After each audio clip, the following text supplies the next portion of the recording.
কোটি টাকার অবকাঠামো পড়ে আছে অচল, শিক্ষার্থী ও অভিভাবকদের মধ্যে ক্ষোভ। জগন্নাথপুরের জনপ্রিয় অনলাইন নিউজ পোর্টালে আপনাদের স্বাগতম। আপনারা দেখছেন প্রতিদিনের জগন্নাথপুর। বিস্তারিত দেখুন মোহাম্মদ সুজন মিয়ার ভিডিও চিত্রে।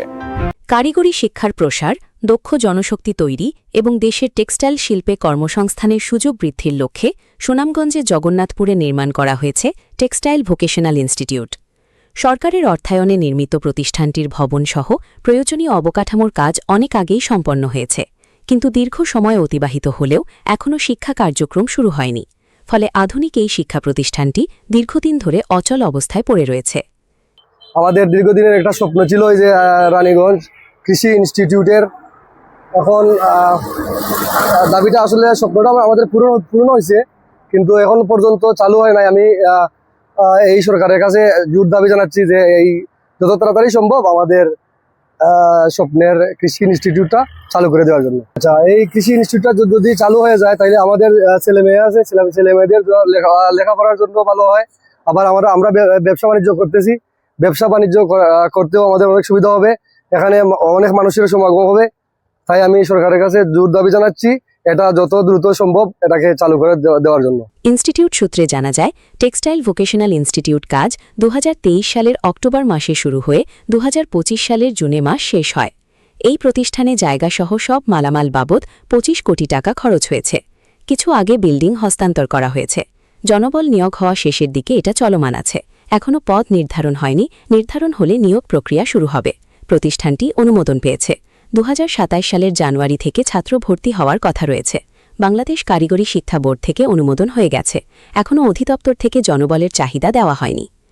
Jagannathpur textile vocational institute Jagannathpur এটা নির্মিত হওয়ার পরে 2025 সনের জুন মাসেই সম্ভবত এটা হস্তান্তর করা হয়েছে। কিন্তু দুঃখজনক হইল 2025 জুনের পর থেকে এখন 26 জুন শেষ হয়ে যাচ্ছে, কিন্তু এটা থেকে এটার ভর্তির বা এটার স্টাফ নিয়োগের কোনো কিছু এখনো করা হচ্ছে না। এটা অত্যন্ত দুঃখজনক যে এত সুন্দর একটা প্রতিষ্ঠান করা হয়েছে আমাদের এলাকায়।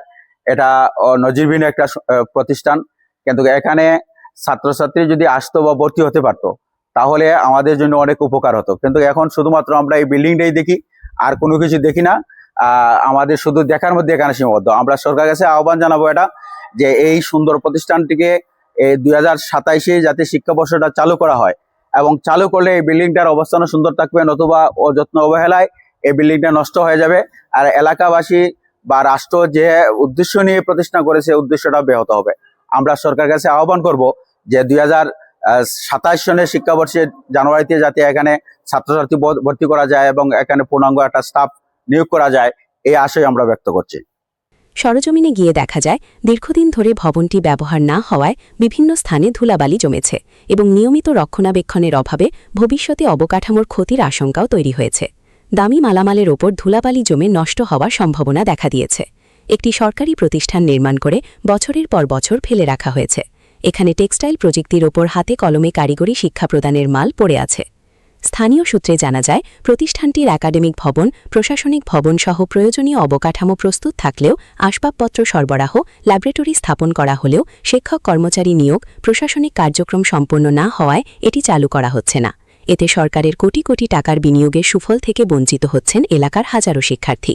আমাদের রানীগঞ্জ ইউনিয়নের যে টেক্সটাইলটা, এটা কোন কারণে চালু হইলে আমাদের উপহার হইল নে, ছেলে মেয়ে হল খুব ভালো হইল নে।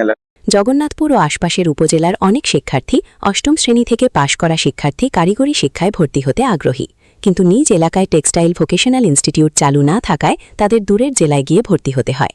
অনেক শিক্ষার্থী আর্থিক অসচ্ছলতা, যাতায়াত সমস্যা ও আবাসনের অভাবে সেই সুযোগও নিতে পারেন না।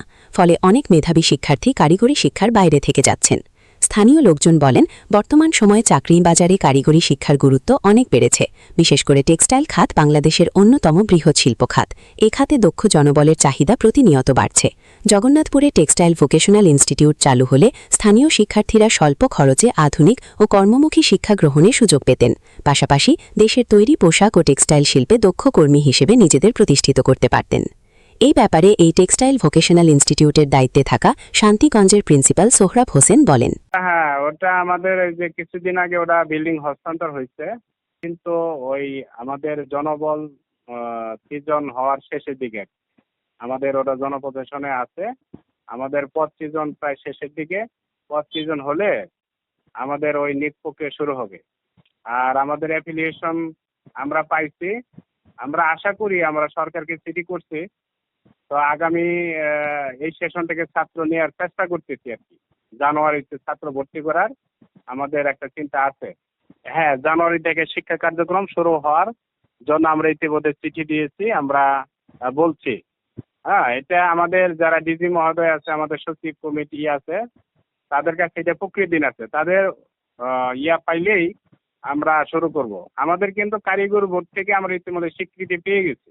তো এখন শুধু আমাদের যে অধিদপ্তর থেকে আমাদের ওই জনবলের যদি চাহিদাটা আমাদের দিতে পারে, তাহলেই আমরা শিক্ষা কার্যক্রম শুরু করব। তা আশা করি আমরা জানুয়ারিতে চিন্তা আছে। এখন তারপরেও দেখা যাক, আমরা চিঠিপত্র দিচ্ছি আর কি। ছাত্র আমরা ভর্তি করব 150, 50, 50, 50। এখানে 3টা টেকনোলজি। হ্যাঁ, এটা প্রশিক্ষণ না, এখানে হলো 9, 10-এ ভর্তি করব। এটা হলো এসএসসি লেভেল ভোকেশনাল। এটা হলো আমরা যেমন ওয়েট প্রসেসিং এ আমরা 50 জন স্টুডেন্ট নিব, অ্যাপারেল ম্যানুফ্যাকচারিং এ 50 জন শিক্ষার্থী নিব, আর হচ্ছে ওই ফ্যাব্রিক ম্যানুফ্যাকচারিং এ মেবি ওই 50 জন। এই মোট 150 জন স্টুডেন্ট আমরা নবম শ্রেণীতে। অষ্টম শ্রেণী পাশকৃত শিক্ষার্থী বাংলাদেশের সব জায়গা থেকে এখানে ভর্তি হতে পারবে। ওখানে তো লোক নিয়োগ হয় নাই। ওখানে যেমন আমি এখান থেকে একটু দেখাশোনা করি, আর ওখানে আউটসোর্সিং এর নিয়োগ হয় নাই, যে রাজস্ব খাতেও নিয়োগ হয় নাই। আমাদের এই প্রতিষ্ঠান থেকে একটা লোক দিয়ে আপাতত পাহারা দায়িত্ব দেওয়া হয়েছে। যে ঝড়ে নষ্ট হয়েছিল ওগুলো আমরা ওই ঊর্ধ্বতন কর্তৃপক্ষকে জানিয়ে গ্লাস ফ্লাস করে চেক করাইছি।